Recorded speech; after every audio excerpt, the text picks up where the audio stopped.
Estamos cerca de la ciudad de David. De hecho, donde estamos parados es una terraza al costado de la ciudad de David, un lugar que se llama en la Biblia el Ofel. Aquí detrás de mí vemos la esquina al sureste de la vieja ciudad de Jerusalén hoy en día. Cruzando ahí a la derecha, más al este, tenemos el Valle Cedrón, que Cristo cruzó la última noche antes de ser arrestado en el jardín. Y ahí donde ven a la iglesia con las cúpulas doradas como cebollas, ahí está el jardín de Getsemaní, donde Cristo oró, sangró orando y después fue arrestado y llevado a la casa de Caifás. Un poco más a la derecha, pues, es el Monte de Olivos, con su cementerio. Y es muy posible que Cristo en el templo, en Mateo 23, cuando les llama a los fariseos como tumbas blanqueadas, con limpios por fuera, pero por dentro con huesos de esqueletos, hombres muertos. Es posible que haya estado hablando de ese cementerio. Quizás desde el templo apuntó hacia el Monte de Olivos, hacia estas tumbas aquí, que vienen desde el tiempo de Cristo. Después, más a la derecha, yendo un poco más al sur ahora, ven esta sección de casas. Esta sección ahora se llama Siloam, que viene del nombre Siloé, de donde está el estanque de Siloé un poco más abajo. Miren cuán cercanas están las casas. En el Salmo 122, versículo 3, dice: Jerusalén, con tus casas compactas, bien unidas. Ahí eran las casas, así eran las casas en el tiempo de David, aquí sobre este mismo cerrito de la ciudad de David. Y quiero destacar una cosita más, aquí más abajo. Si miramos debajo de las casas, bajando hacia el valle, vemos algunas aperturas en la piedra que se parecen a ventanas, pero no las son. Son tumbas. Y han sido tumbas desde el tiempo de Cristo. De hecho, algunos estudiosos piensan que han sido tumbas desde el tiempo de David.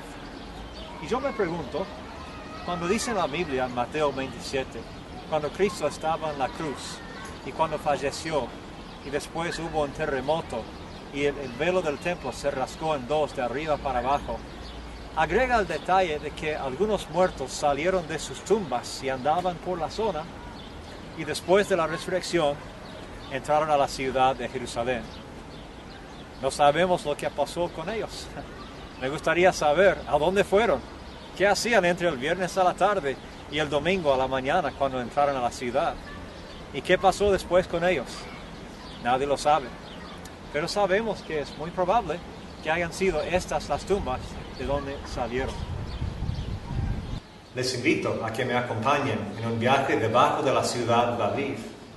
Aquí vemos un mapa recreado del tiempo de Salomón, un poco después de David, pero antes del tiempo de Ezequías. Aquí vemos que esto fue toda la ciudad de David.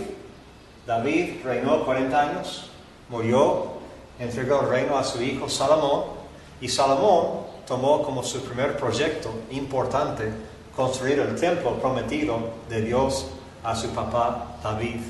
Aquí vemos el templo, el punto más alto de la ciudad, y más abajo la ciudad. Aquí al lado vemos algo interesante, es como una piscina, una pileta de agua, que se llamaba la Casa de la Fuente, y en tiempos cuando había mucha lluvia, desviaban el fuente de Gihón, bloqueando una puerta, y después llenaban esta piscina con agua, y así tenían más agua para tiempos de sequía. Entonces, ¿qué pasó en el año 722 antes de Cristo? Los asirios vinieron del norte, atacaron al reino norte de Israel y lo destruyó, llevando a algunos al cautiverio y dejando a algunos en el país, pero los más pobres y los más débiles. Y así dejó de existir para siempre la nación de Israel del norte. Pero después el reino de Judá siguió con algunos reyes buenos y malos. Y uno de los buenos era Ezequías.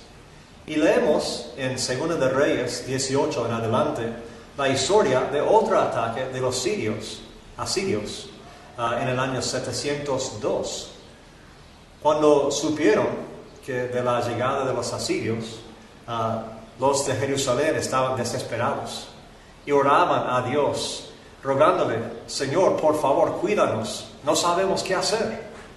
Y una cosa que hicieron para preparar para la batalla era crear un túnel que empezó más o menos en la fuente de Gihón, pero que iba debajo de la ciudad de David, terminando en el estanque de Siloé. Pero el problema era que el estanque mismo estaba fuera de la ciudad. Entonces disfrazaron el estanque y entraron desde abajo por el túnel. Pero ¿cómo hicieron este túnel? Era difícil, porque era pura piedra ahí abajo. Y no sabían, con la tecnología de esos días, cómo empezar de ambas puntas y juntarse en el medio.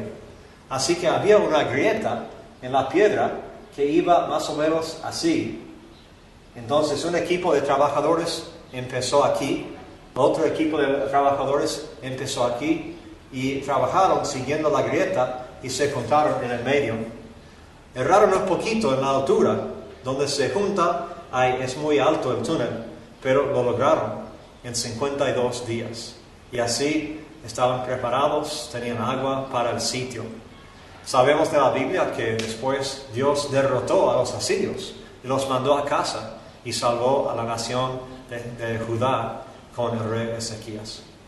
Estamos en el túnel viejo que hicieron los jebuseos cuando David estaba por llegar a la ciudad a tomarla.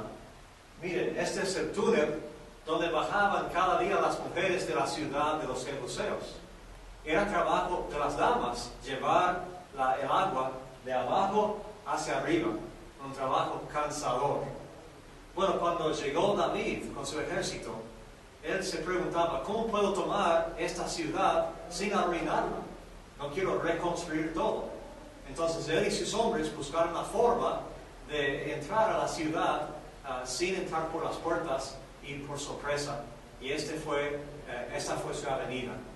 Dice que Joab con sus hombres subieron por este túnel de agua, fueron a la ciudad, abrieron las puertas, dejaron entrar a los demás soldados y David, y así conquistaron la ciudad de los jebuseos. Y así David estableció su capital, una capital propia, que no había pertenecido a ninguna otra parte de Israel antes, y así unió políticamente la capital de Israel. Bueno, ¿están listos? Vamos a entrar al túnel de Ezequías, que hicieron en 52 días. Hay que llevar linternas, porque está oscuro. Vamos. Bajando, no importa si mueve un poco, para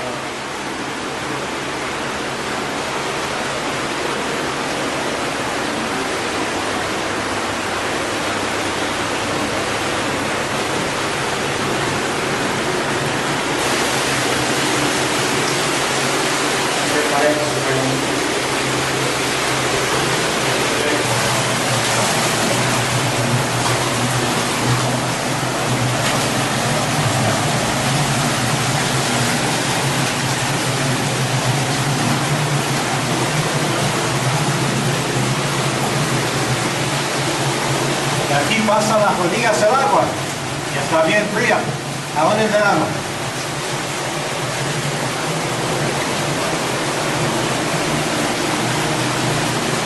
Recuerden que estamos debajo de la ciudad de David y está muy oscuro en este túnel. Vamos a apagar las linternas para que lo sientan.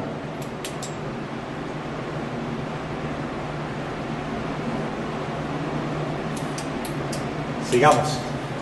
Para pensar un momento, ¿cuántas veces en la vida nos sentimos atrapados como esto?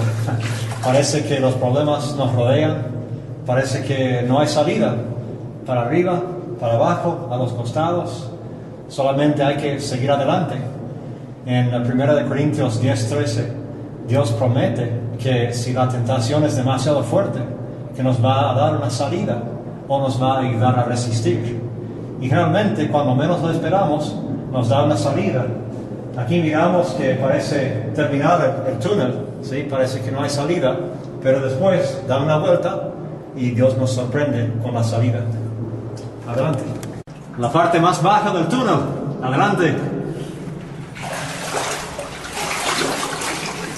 Humildad a la fuerza.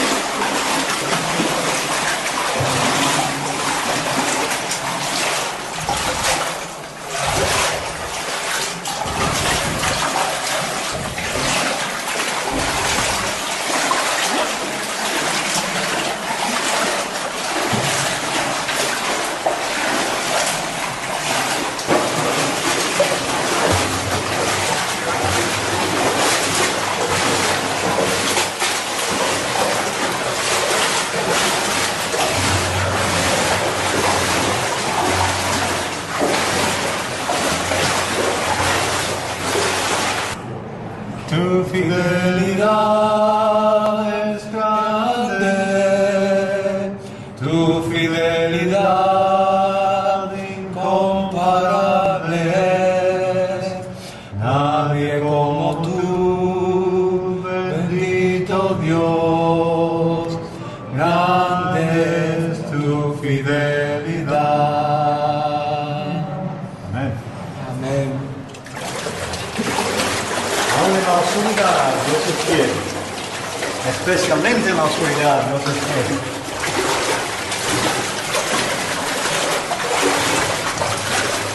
Ahí está. Bueno, miren para arriba. Antes íbamos con quizás 1 metro y pico de altura, 1,5 metros. Ahora estamos quizás a, no sé, 8 metros de altura. Y es porque, como dijimos, como empezaron en 2 puntas, un grupo iba excavando más profundo y el otro grupo un poco menos profundo. Y así cuando se acercaban tenían que excavar un poco más para abajo para encontrarse en el medio. Ahora vamos a ver la inscripción que dice lo que pasó cuando se encontraron. Una copia de lo que encontraron aquí, el original está en un museo en Turquía, y dice que cuando se juntaron se escucharon por la piedra y por las hachas. Después bajaron las hachas, después empezaron a gritar y festejar, quebraron la pared, lo que faltaba, y fluyó el agua de la fuente Gihon hacia abajo al estanque de Siloé. Y ahora vamos a mirar una parte de esta sección de la ciudad. Bueno, aquí tenemos una recreación de cómo se veía el estanque de Siloé en tiempos antiguos, quizás en los tiempos de Cristo o antes. Ven que había muchas escaleras bajando a la pileta, a la piscina. Ven que más allá en el rincón hay otras escaleras bajando de esa punta y el muro de la ciudad atrás. Vamos caminando un poco para mirar. Hay varias historias en la Biblia acerca del estanque de Siloé. La primera historia que menciona la fuente de Gihon es en Isaías capítulo 7, cuando Dios le dijo a Isaías que fuera bajando para darle un mensaje al rey Acaz en el tiempo de la guerra entre él y Siria e Israel. Después tenemos otra historia en el Nuevo Testamento, Juan capítulo 9, cuando Cristo se encontró con el ciego. Y los discípulos le preguntaron a Cristo, bueno, ¿quién pecó? ¿Este hombre o sus padres que haya nacido ciego? Y Cristo dijo, ni este hombre ni sus padres, sino que esto ocurrió para que se manifestara la gloria de Dios. Entonces, ¿qué pasó en esa historia? Cristo le miró al hombre, y hay que recordar que el hombre estaba ciego desde el nacimiento, y él no veía nada, no sabía lo que iba a hacer Cristo. Entonces escuchó algo como, y Cristo escupió, hizo lodo con el polvo, hizo barro, y después lo puso sobre los ojos del hombre. Algunos piensan que siendo ciego desde el nacimiento, que quizás no tenía ojos. Entonces, ¿qué hacía Cristo? Tomaba polvo, después hizo barro y creó ojos de barro y los colocó. Después lo mandó a lavarse en el estanque de Siloé, que significa mandado. Cristo lo mandó a recibir su vista, a recobrar la vista y empezar otra etapa en su vida. Esto probó varias cosas para los discípulos y los demás, porque solamente Dios puede crear del polvo y crear ojos inmediatamente así. Entonces Cristo enfatizaba por sus discípulos y los demás que Él era Dios, que fue una de las grandes preguntas de Juan. Siempre se peleaban los fariseos con Cristo por esa pregunta, pero Cristo lo estableció. Y después el hombre ciego salió y él tuvo que contestar muchas preguntas ese día, hasta estar hartos de preguntas. Contestó a los vecinos, a los que lo habían visto todos los días. Ellos hablaban entre sí, ¿este es el hombre? Sí, se parece, pero no puede ser porque estaba ciego. Y él está ahí mismo diciendo, yo lo soy, yo soy ese hombre. Y después los fariseos le preguntan, ¿qué pasó? ¿Cómo puedes ver ahora? Y él dijo, bueno, un hombre llamado Jesús vino y me puso lodo en los ojos, me dijo que fuera a lavar y lo hice y ahora puedo ver. Y después los fariseos con sus padres, este es su hijo, pues ¿cómo puede ver ahora? ¿Nació ciego realmente? Y ellos, asustados, pensando que iban a ser echados de la sinagoga, dijeron, bueno, es nuestro hijo, pero ¿cómo puede ver ahora? No sabemos. Y entonces otra vez volvieron al ciego, exigieron otra vez la explicación. Y me encanta la respuesta de este ciego. Dice, ¿por qué quieres que les cuente otra vez esta historia? ¿Quieren creer también? Es que quieren seguirle también. Y por supuesto eso les enfureció. Y después siguen. Y el hombre ciego, pero sabio parece, dijo, bueno, ustedes dicen que este hombre no puede ser de Dios. Pero ¿cómo puede ser un hombre? ¿Cómo puede un hombre sanar a alguien si no fuera de Dios? Entonces los fariseos al final, frustrados, enojados, lo echaron de la sinagoga. Y se encontró con Cristo después. Y Cristo lo bendijo. Una cosa más me gustaría resaltar de esta historia.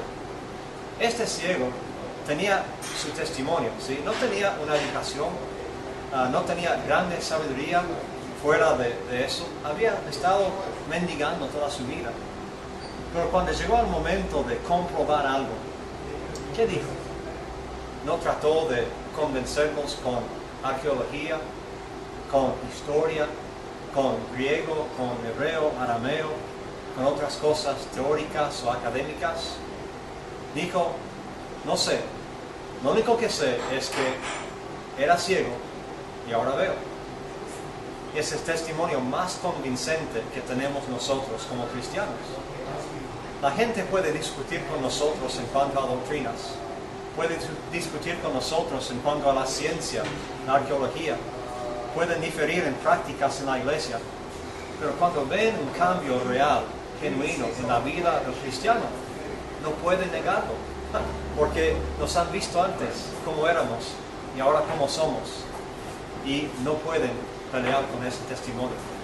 Así que el desafío es mostrar ese cambio todos los días a las personas que nos rodean, y así quizás nos convenceremos para ser seguidores de Cristo también. Que el Señor bendiga. Ya que hemos pasado por debajo de la ciudad de David por el túnel de Ezequías, estamos parados encima de la terraza que se llama ahora el Acrópolis Real de la ciudad.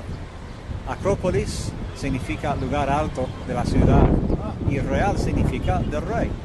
Así que posiblemente este es el lugar donde estaba edificado el palacio de David. La Biblia dice en capítulos 1, 2, 3, 4, 5 de 2 de Samuel que David, después de la muerte de Saúl, iba consolidando su reinado, iba ganando más y más seguidores.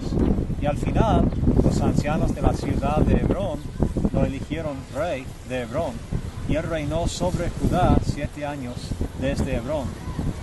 Después es cuando vino en capítulo 5 de 2 de Samuel a este lugar, que en ese entonces era la ciudad de los Jebuseos, y propuso tomar la ciudad como su capital política, cosa que ya hizo, como vimos abajo, subiendo por el túnel de agua con Joab y sus soldados.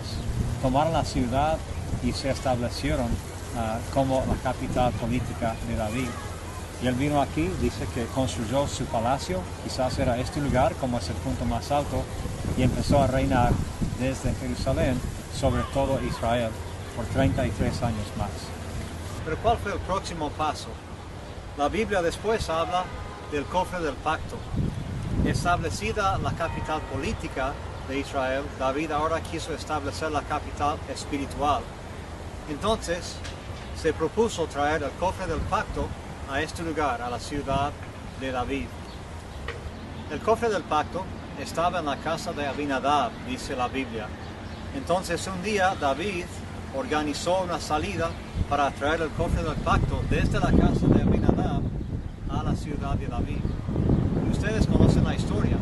Uno de los hijos de Abinadab, Usa, estaba acompañando el cofre del pacto.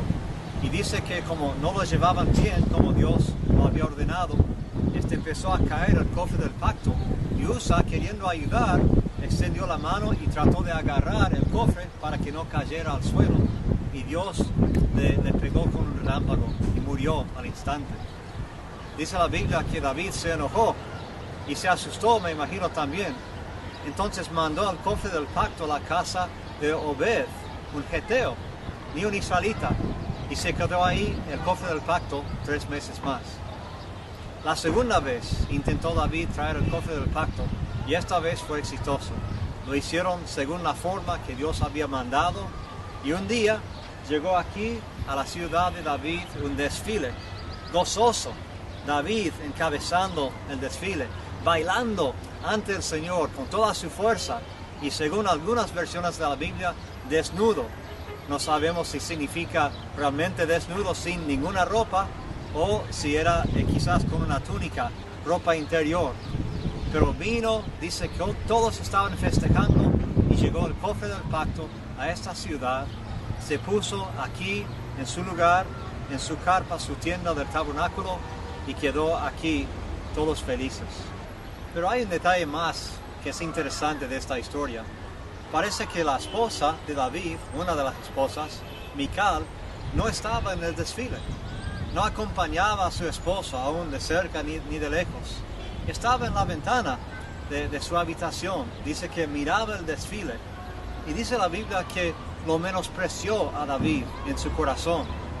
Entonces cuando habían terminado de llevar el cofre a su lugar, David volvió gozoso a casa, queriendo, me imagino, compartir ese gozo con Mical, su esposa, contarle el día fantástico que tuvo. ¿Y qué pasa ahí? Voy a leer 2 Samuel 6.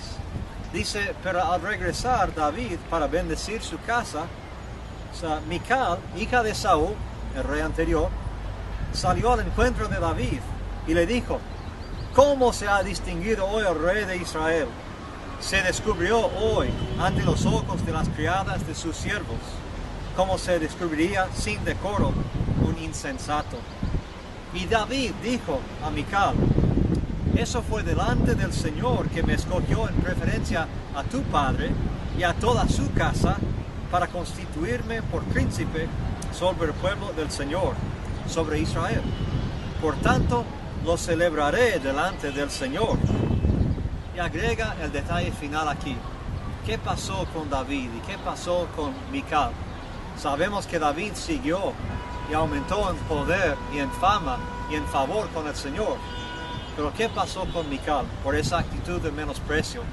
Por no querer festejar ante el Señor, no querer adorar al Señor con su marido. Dice, Mical, hija de Saúl, no tuvo hijos hasta el día de su muerte. Algo triste, quedó estéril ella.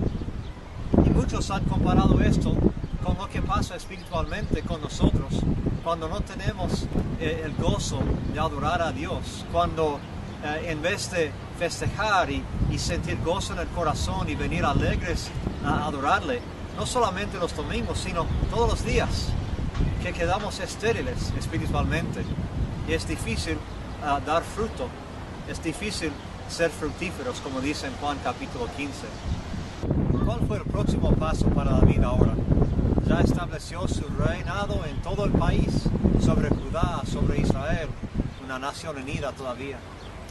Ya ha traído el cofre del pacto a su lugar aquí en la ciudad. Y ahora le entra el deseo de hacer algo más para Dios.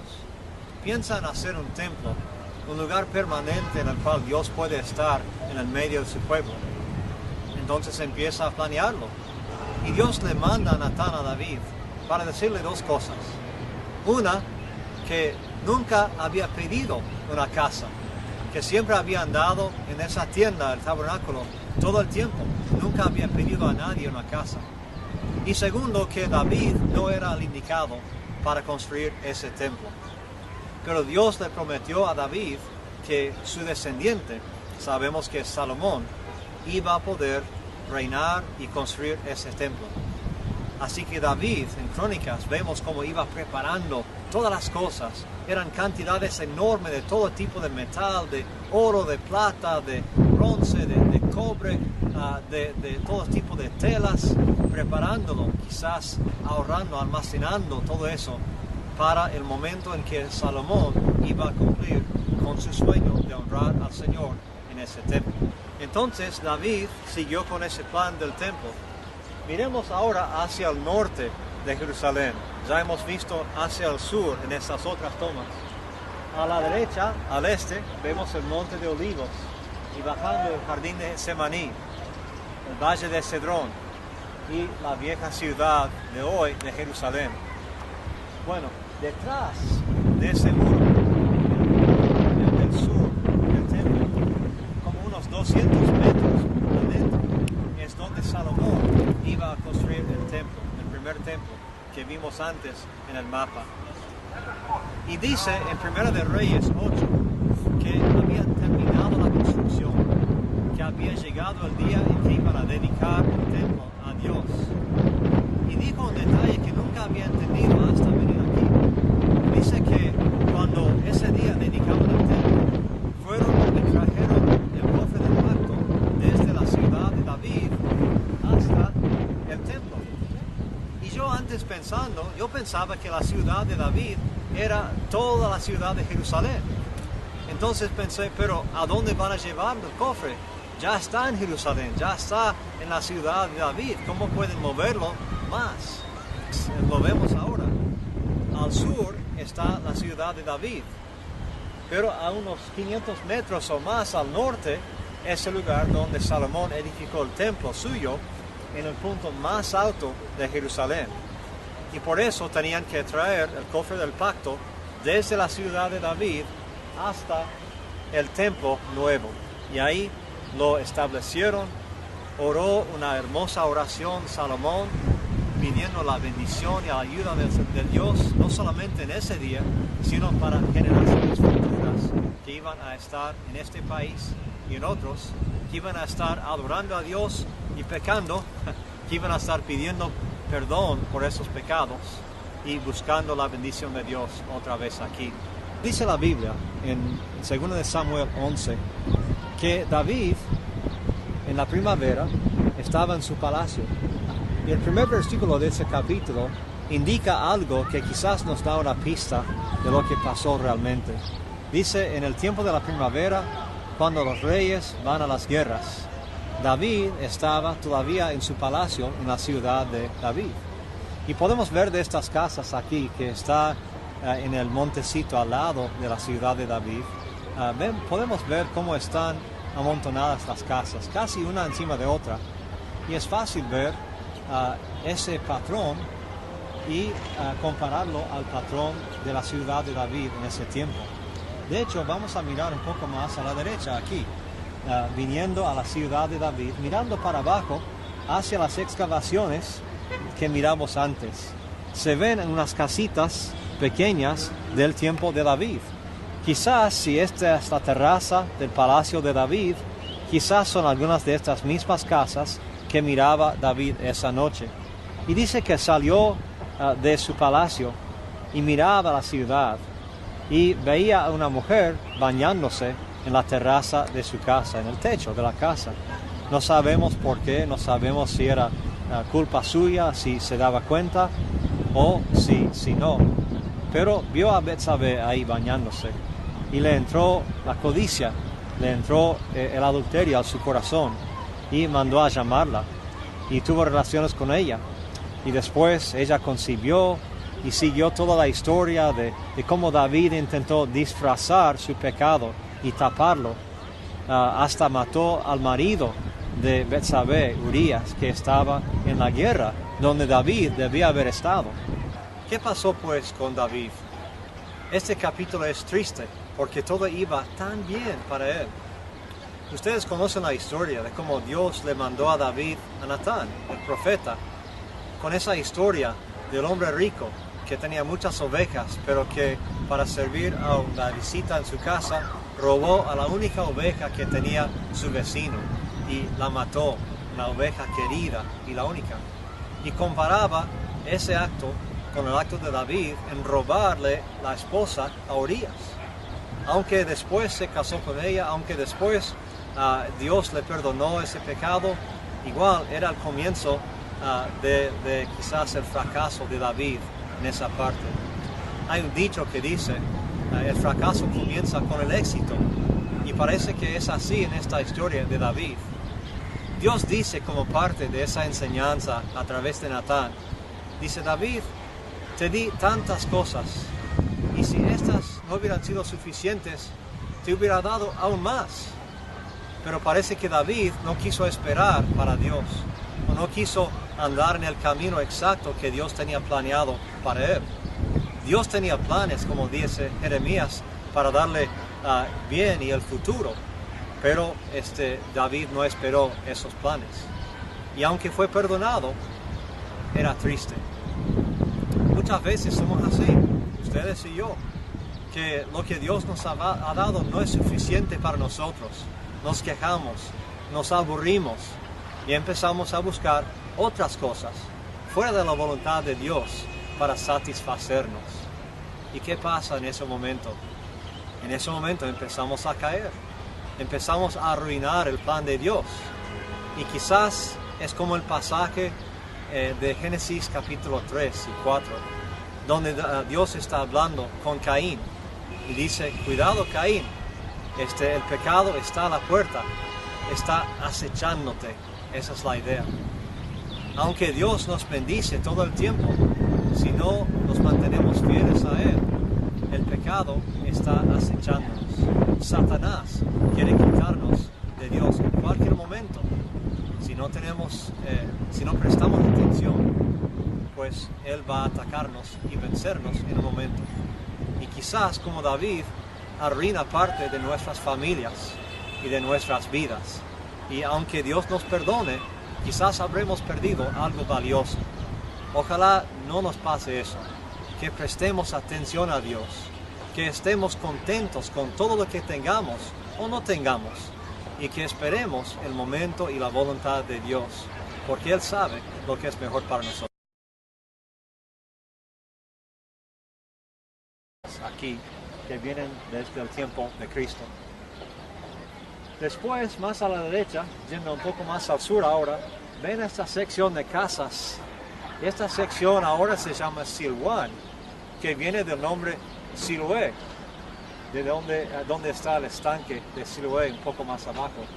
Miren cuán cercanas están las casas. En el Salmo 122, versículo 3, dice: Jerusalén, con tus casas compactas, bien unidas. Ahí eran las casas, así eran las casas en el tiempo de David, aquí sobre este mismo cerrito de la ciudad de David. Y quiero destacar una cosita más, aquí más abajo.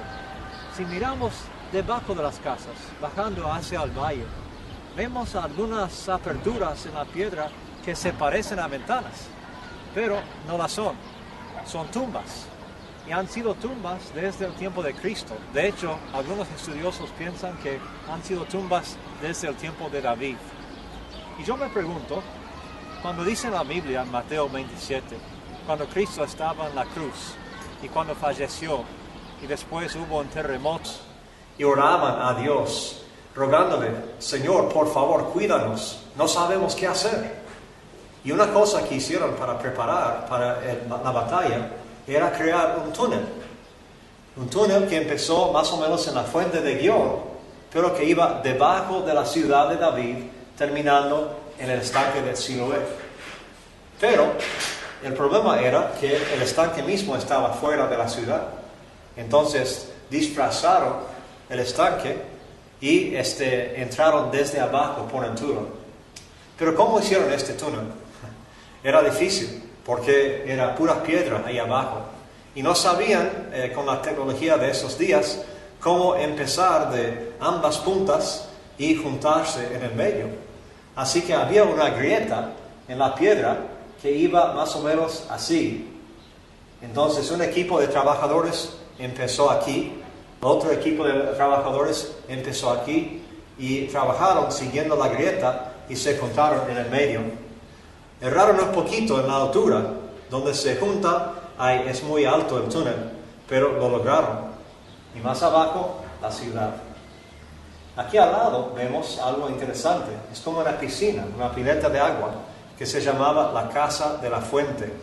Y en tiempos cuando había mucha lluvia, desviaban el fuente de Gihón, bloqueando una puerta, y después llenaban esta piscina con agua, y así tenían más agua para tiempos de sequía. Entonces, ¿qué pasó en el año 722 a.C.?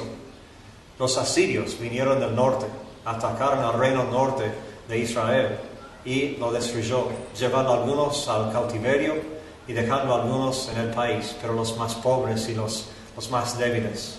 Y así dejó de existir para siempre la nación de Israel del norte. Pero después el reino de Judá siguió con algunos reyes buenos y malos. Y uno de los buenos era Ezequías. Y leemos en 2 de Reyes 18 en adelante la historia de otro ataque de los asirios, en el año 702. Cuando supieron que de la llegada de los asirios, los de Jerusalén estaban desesperados. Y el velo del templo se rasgó en dos de arriba para abajo. Agrega el detalle de que algunos muertos salieron de sus tumbas y andaban por la zona, y después de la resurrección entraron a la ciudad de Jerusalén. No sabemos lo que pasó con ellos. Me gustaría saber a dónde fueron, qué hacían entre el viernes a la tarde y el domingo a la mañana cuando entraron a la ciudad. ¿Y qué pasó después con ellos? Nadie lo sabe. Pero sabemos que es muy probable que hayan sido estas las tumbas de donde salieron. Les invito a que me acompañen en un viaje debajo de la ciudad de David. Aquí vemos un mapa recreado del tiempo de Salomón, un poco después de David, pero antes del tiempo de Ezequías. Aquí vemos que esto fue toda la ciudad de David. David reinó 40 años, murió, entregó el reino a su hijo Salomón, y Salomón tomó como su primer proyecto importante construir el templo prometido de Dios a su papá David. Aquí vemos el templo, el punto más alto de la ciudad. Estamos cerca de la ciudad de David. De hecho, donde estamos parados es una terraza al costado de la ciudad de David, un lugar que se llama en la Biblia el Ofel. Aquí detrás de mí vemos la esquina al sureste de la vieja ciudad de Jerusalén hoy en día. Cruzando ahí a la derecha, más al este, tenemos el valle Cedrón, que Cristo cruzó la última noche antes de ser arrestado en el jardín. Y ahí donde ven a la iglesia con las cúpulas doradas como cebollas, ahí está el jardín de Getsemaní, donde Cristo oró, sangró orando y después fue arrestado y llevado a la casa de Caifás. Un poco más a la derecha, pues, es el Monte de Olivos, con su cementerio. Y es muy posible que Cristo en el templo, en Mateo 23, cuando les llama a los fariseos como tumbas blanqueadas, con limpios por afuera, pero por dentro con huesos de esqueletos, hombres muertos. Es posible que haya estado hablando de ese cementerio. Quizás desde el templo apuntó hacia el Monte de Olivos, hacia estas tumbas.